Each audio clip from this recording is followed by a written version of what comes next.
wabarakatuh. Alhamdulillah, salatu wassalamu ala Rasulillah wa ala alihi wa sahbihi wa man wala amma ba'. Baik, Bapak Ibu rahimani wa rahimakumullahu jami'an. Kita sambung sedikit lagi ya, terkait tentang judul kita yang termasuk ke dalam kesyirikan.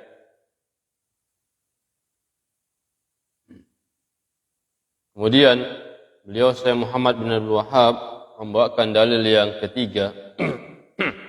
Kata beliau, man ta'allaqa tamimatan fala atamallahu lahu.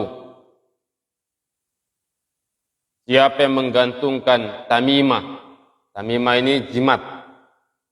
Siapa yang menggantungkan jimat, fala atamallahu lahu, maka Allah tidak akan menuntaskan urusannya, tidak akan menyelesaikan urusannya. Wa man ta'allaqa wada'atan, siapa yang menggantungkan wada'atan, wada'atan itu sejenis jimat juga. Fala wada'allahu lahu, maka Allah Subhanahu wa taala tidak akan memberikan ketenangan padanya. Dalam lafaz yang lain, man ta'allaqa tamimatan faqad asyrak. Hadisnya jelas. Man ta'allaqa tamimatan, siapa yang menggantungkan jimat, faqad asyrak, maka sungguh dia telah berbuat syirik. Lihat. Menggantungkan. Menggantungkan ini baik digantungkan di tangan, baik digantungkan di leher, baik digantungkan di anggota badan, baik digantungkan di rumah, di mana aja. Bukan berarti yang di rumah aja digantungkan, enggak. Bukan berarti yang di badan aja digantungkan, enggak. Tapi semua yang dia yakinin digantungkan di mana aja itu. Mau digantungkan di dirinya, mau digantungkan di rumah, mau digantungkan di mana aja, kalau dia yakini itu bisa memberikan manfaat dan mudarat, maka kata Syekh Shalih bin Fauzan hafizahullah taala, termasuk syirik akbar, syirik besar. Tapi kalau dia yakini itu sebagai asbab saja, maka itu syirik kecil. Makanya tidak boleh Pak Bu, yang bukan asbabnya dijadikan asbab, tidak boleh. Tidak boleh. Contohnya di sini seperti apa tadi katanya? Jimat, seperti gelang, seperti benang, ya, yang semisal dengannya. Gelang, benang, dan yang semisal dengannya, ini digantungkan, ya yakini ini, kan nggak ada kaitannya nih, bukan asbab. Benang sama gelang itu kan nggak bisa ngapa-ngapain dia.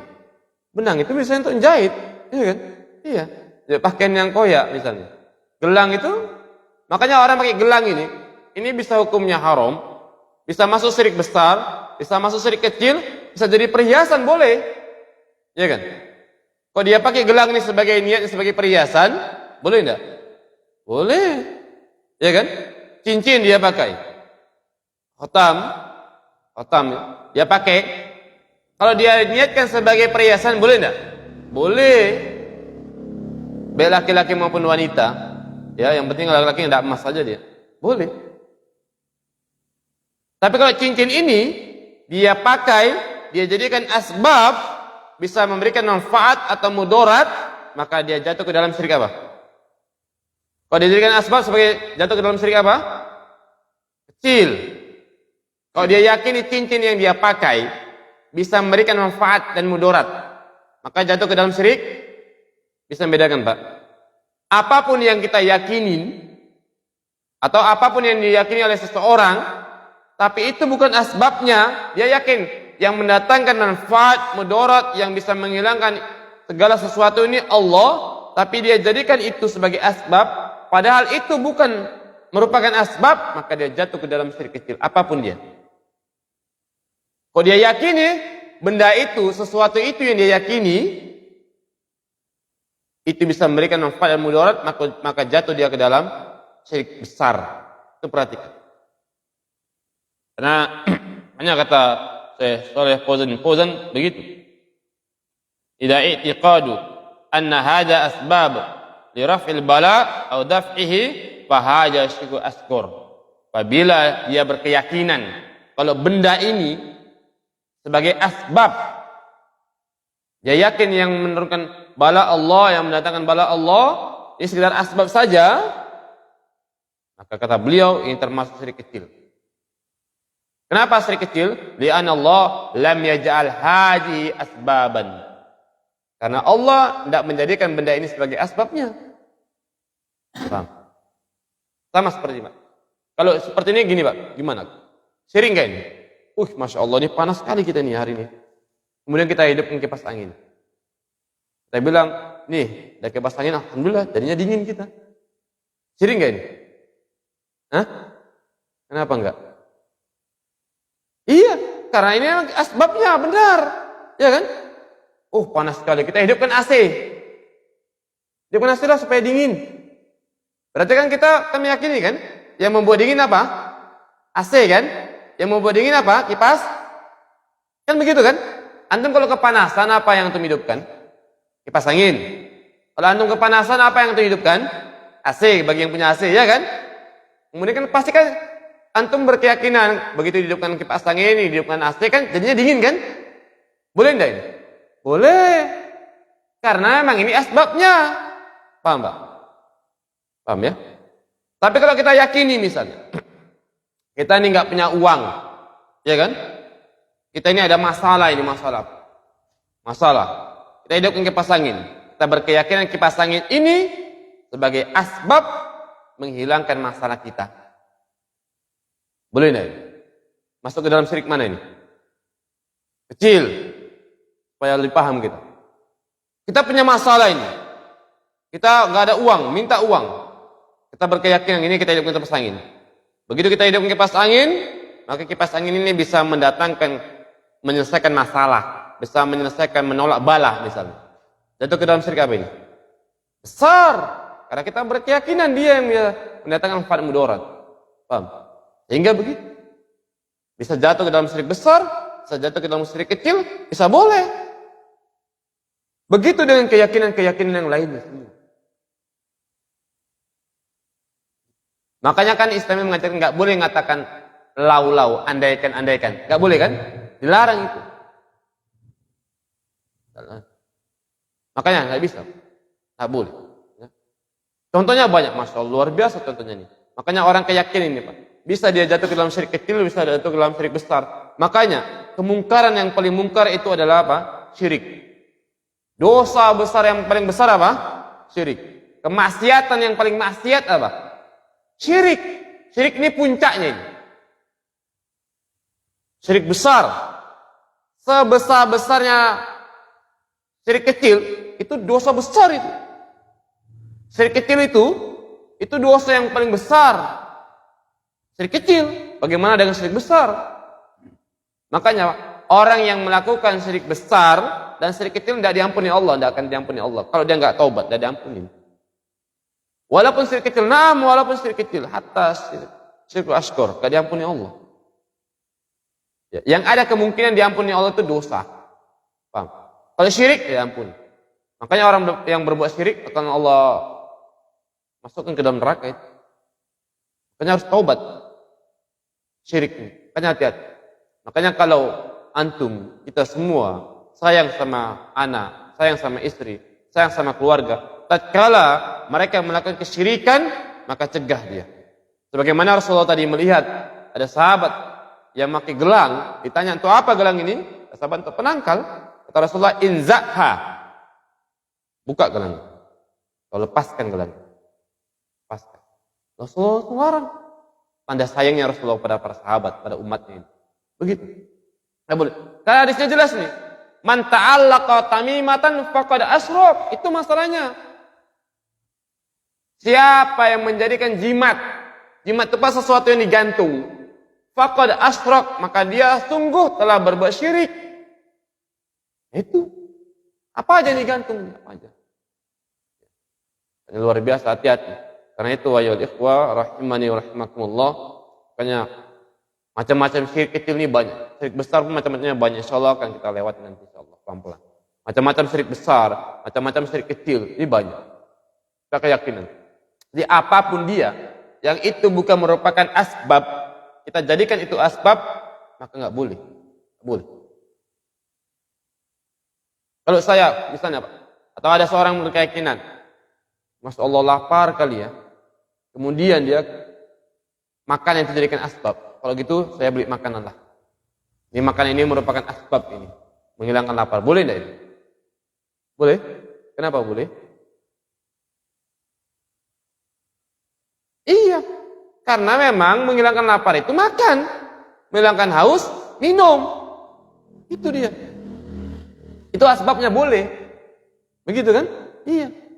Ini asbabnya. Sama Pak. Api itu yang harusnya yang panas memang. Oh enggak. Yang membuat gosong, yang membuat terbakar itu Allah Subhanahu wa taala. Ada api kita pegang, kebakaran tuh. Karena memang Allah jadikan asbab itu, api itu panas. Ya kan? Iya. Allah jadikan asbab ini minum untuk menghilangkan haus. Makanan ini untuk menghilangkan lapar. Itu asbabnya. Tapi kalau yang tadi coba, apalah kaitannya dengan yang apa itu, yang ketupat-ketupat digantung itu? Jadi kenapa itu? Penangkal. Apa kaitannya? Dibiarkan lama-lama bosok itu. Pisang misalnya. Jadikan asbab, oh ini penangkal hujan misalnya. Ada kaitannya, apa kaitannya? Ada. Ada kaitannya.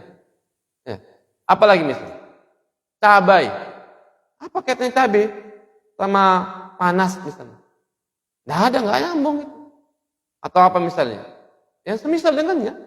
Yang bukan asbabnya, dijadikan asbab, itu bisa masuk ke dalam dua. Bisa jatuh ke dalam syirik besar, bisa jatuh ke dalam syirik kecil. Kalau dijadikan asbab, dia yang berkeyakinan Allah yang mendatangkan bala, Allah yang menolak bala, Allah yang mendatangkan manfaat, itu dari asbab saja jatuh ke dalam syirik kecil dia. Kalau dia keyakinan dia itu, benda itu yang menjadikan, yang mendatangkan bala, yang menahan bala, jadi syirik besar dia. Ya. Makanya kan sungguh aneh bin ajib. Kalau ada orang dikarunia apa? Anak. Ada orang yang misalnya, seorang dikaruniai dengan jodoh. Harusnya bersyukur kan? Tapi rasa syukur itu dia buat menjadi apa? Berbuat dosa dan maksiat, bahkan syirik. Rasa syukur itu dia buat acara pesta, ada penangkalnya di situ. Ini manusia yang nggak beradab. Allah sudah berikan dia jodoh, Allah sudah berikan dia amanah anak. Malah justru kalau Allah memberikan rezeki, siapa yang memberikan jodoh itu? Allah kan? Siapa yang memberikan keturunan anak? Allah. Malah dia berbuat syirik. Dengan cara apa? Dia cara buat pesta, buat acara-acara, kemudian dia buat penangkal-penangkal. Supaya panas, supaya nggak hujan, supaya banyak tamu, supaya begini macam-macam. Ini. Dan ada orang lebih parah lagi. Sudah ditimpa musibah, malah dia justru berbuat kesyirikan. Ya kan? Ya. Ini lebih parah lagi, lebih dahsyat. Nah, ini namanya jahil murokab namanya. Ya. Nah demikian. Bapak, Ibu, orang tua kami sekalian, rahimani wa rahimakumullahu jami'an.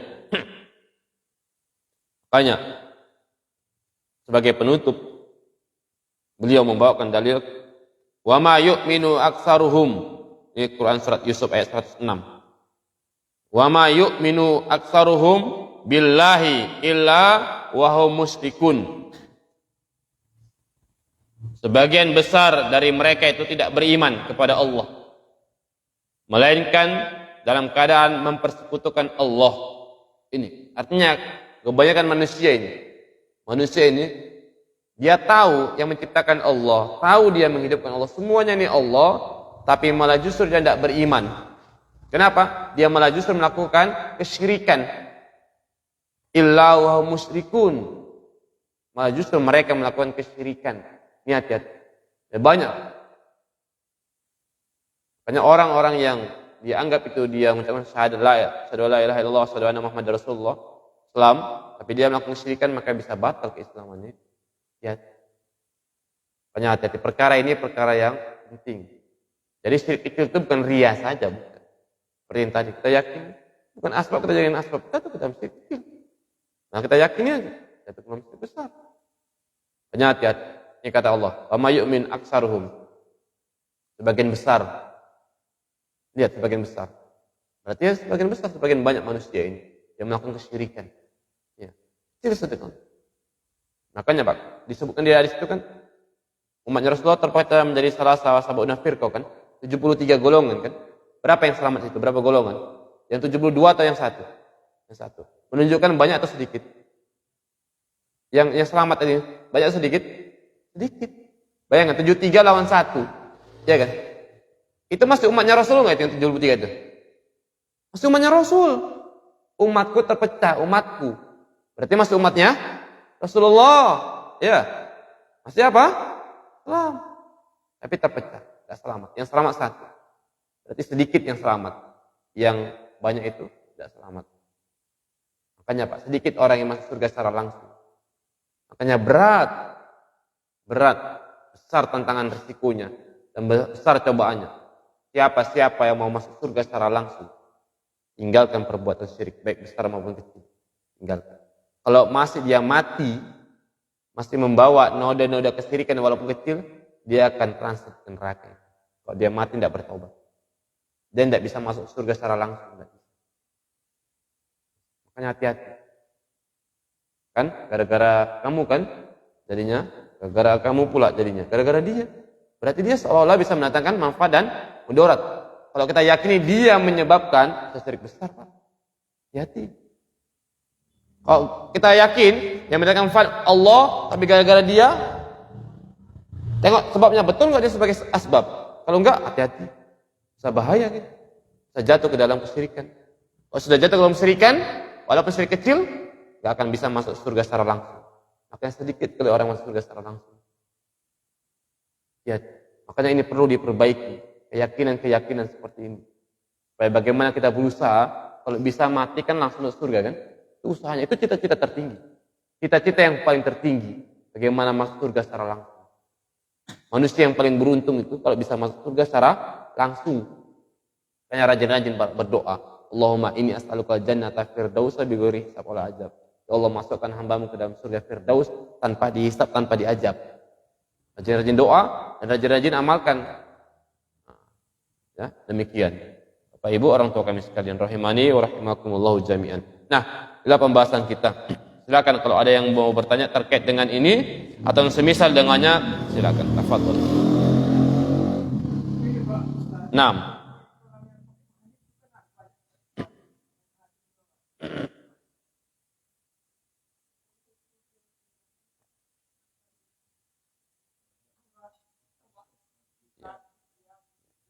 Itu zikir ya, apa namanya, tasbih ya?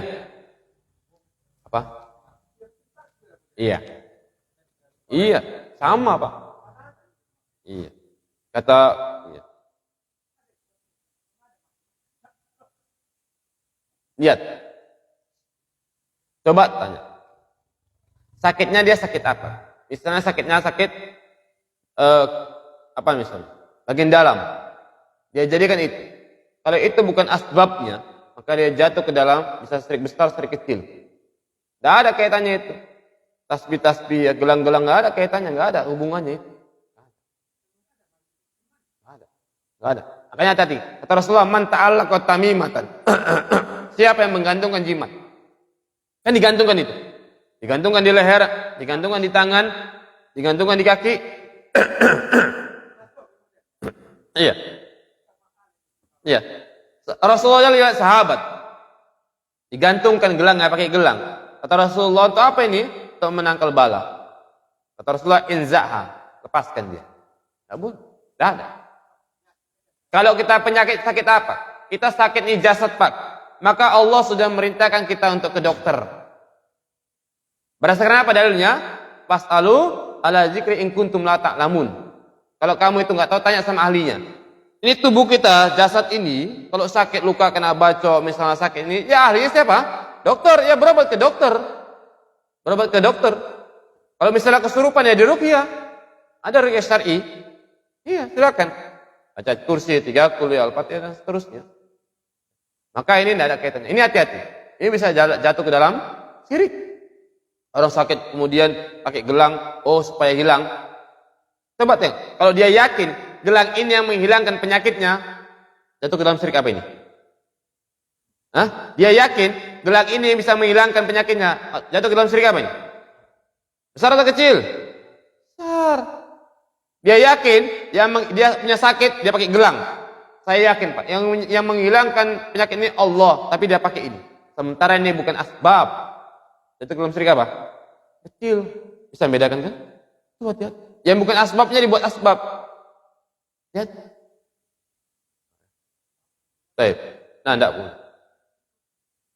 Ya, itu tidak ada hubungannya dengan pengobatan. Kalau yang seperti itu tidak ada dibuka kedokteran, tutup. Udah itu aja. Buktinya, ini aja Pak, anggota tubuh kita ini nggak cukup satu dokter loh Pak. Iya kan? Kalau itu kan cukup satu, nggak cukup satu dokter ya. Khusus untuk gigi aja satu dokter. Khusus untuk gigi. Apalagi gigi ini berapa? Dari sini cuma ini aja. Satu dokter butuh itu. Sudah. Untuk telinga ini Pak, khusus satu dokter. Apa namanya? Ya kan? Ini anggota kepala ini aja Pak, udah entah berapa dokter ini Pak. Gigi ada, udah gigi ada, telinga ada, nanti mata aja ada. Ya kan? Belum lagi bagian dalam ini Pak. Bayangkan. Yang bagian jasad luar ini aja ada dokter yang satu. Itu aja butuh banyak dokter. Hati-hati. Jadi itu tidak benar. Hati-hati. Bahaya itu. Makanya keyakinan itu awas, hati-hati. Nah demikian, silakan. Nah.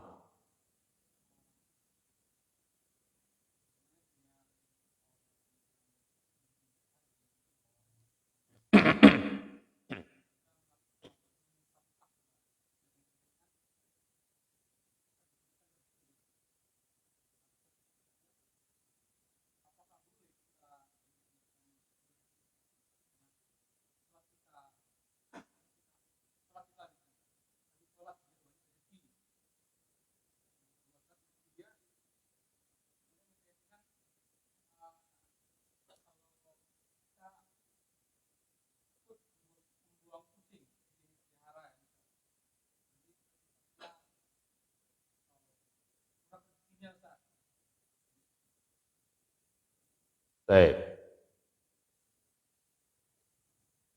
Terkait mengusap Ka'bah. Ini sudah terjadi di zaman Rasulullah, terjadi di zaman Umar bin Khattab radhiyallahu anhu. Kata Umar, laula ra'aitu Rasulullah sallallahu alaihi wasallam, kalau seandainya saya tidak melihat Rasulullah SAW untuk mencium wahai batu Ka'bah, maka saya tidak akan mencium. Jadi batu Ka'bah itu sekedar batu, itu makhluk. Makhluk atau enggak itu batu? Makhluk. Kata Allah, kata Nabi SAW tadi. Wa'lam, ini Rasulullah ngomong sama sahabat Ibnu Abbas. Lau itama'at. Lihat, andaikan, ketahuilah wahai Ibnu Abbas, wahai para sahabat, berarti menunjukkan kepada kita juga semua. Lau istama'at ala yang fa'uka bisyai'in, lam yang fa'uka illa bisyai'in. Qad kataballahu laka. Andaikan seluruh manusia ini, makhluk ini, berkumpul jadi satu, kumpul untuk mendatangkan manfaat kepadamu, gak akan bisa memberikan manfaat. Makhluk ini tidak ada yang bisa memberikan manfaat. Itu batu itu gak bisa memberikan manfaat. Jangankan batu biasa. Ini Umar bin Khattab mengatakan, batu Ka'bah itu, andaikan saya tidak melihat Rasulullah mencium engkau wahai Hajar Aswad, maka saya tidak akan mencium.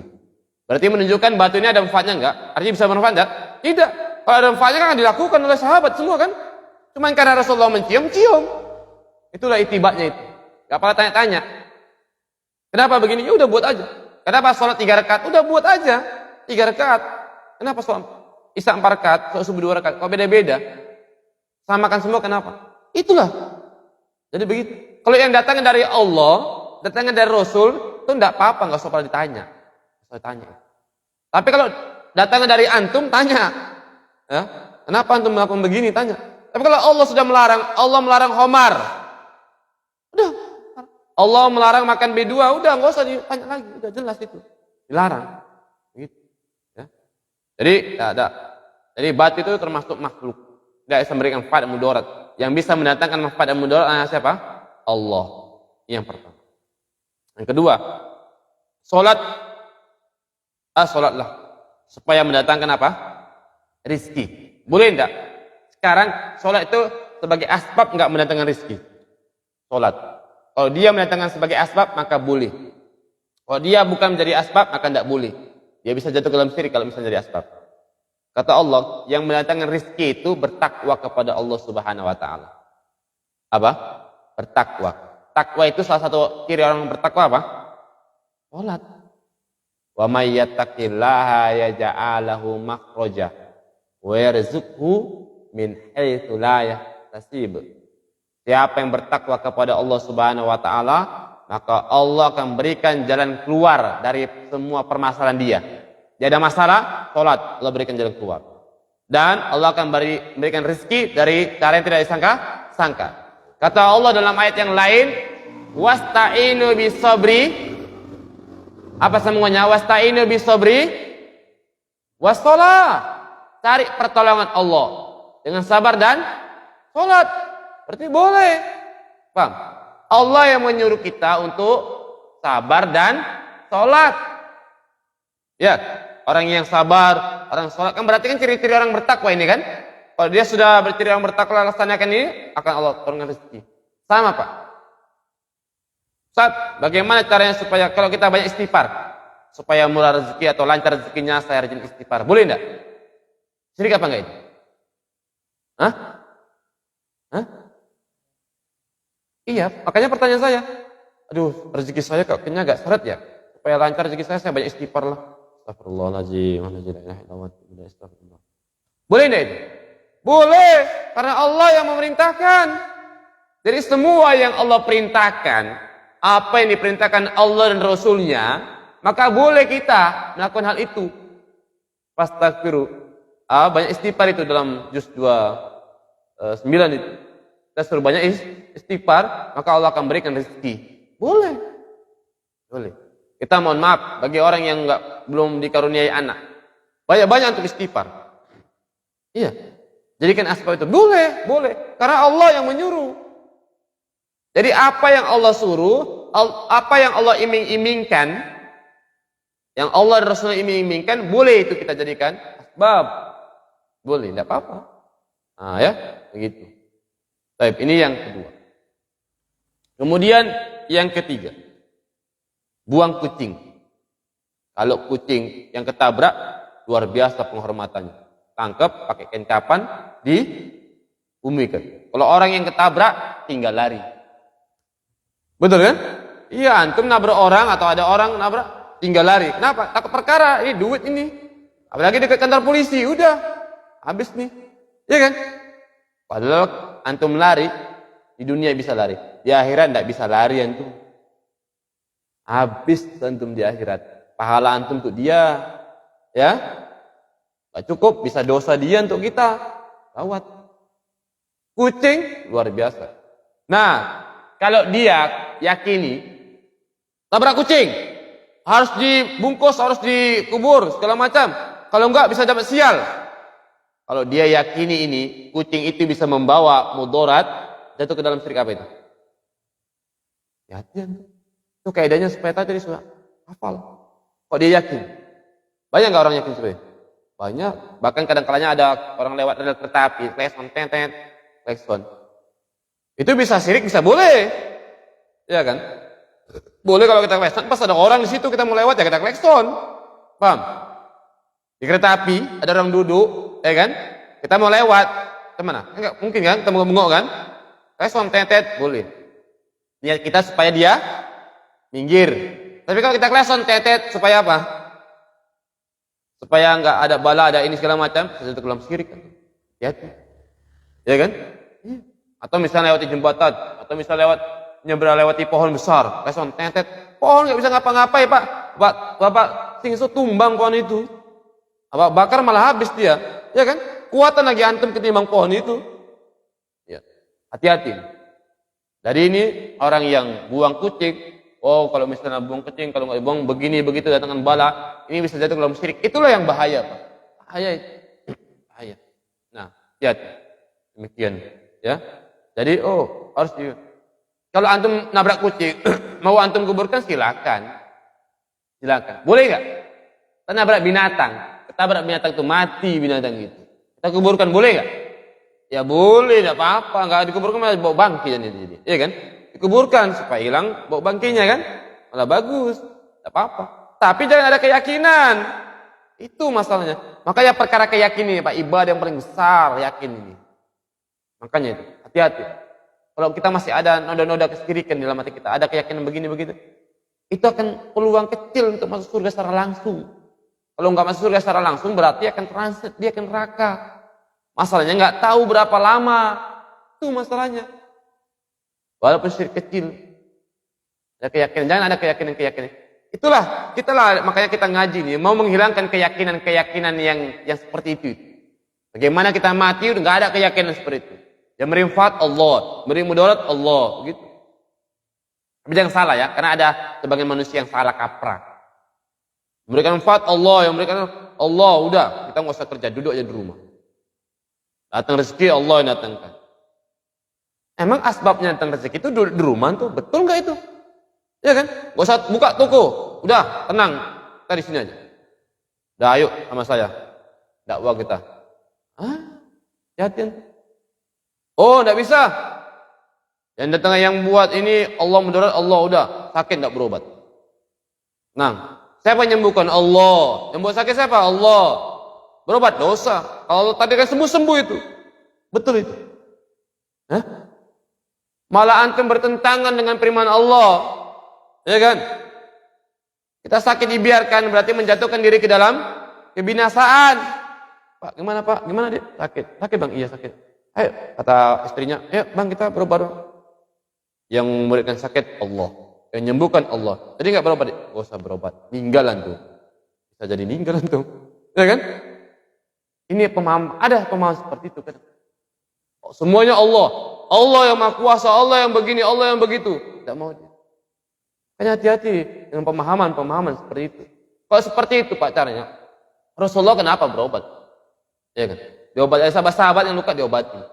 Sudah. Rasulullah makan nggak Rasulullah? Makan. Udah kalau gitu yang mengenyangkan siapa? Allah. Yang buat lapar siapa? Allah. Nggak usah makan antum. Tahan. Betul kan? Siapa yang mengenyangkan? Allah. Yang buat lapar? Allah. Nggak makan. Tinggal antum sepekan aja nggak makan, jangan sepekan, 1 hari aja nggak makan, antum lemas. Ya kan? Buat asbab.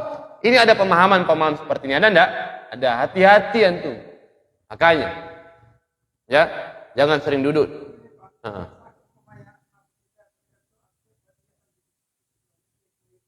Sakit apa sekarang Pak? Kalau sakitnya sakit dia kena bacok, itu berobat ke dokter. Kalau linu-linu itu salafi pakai balsam dan sejenisnya. Iya, minyaknya. Iya.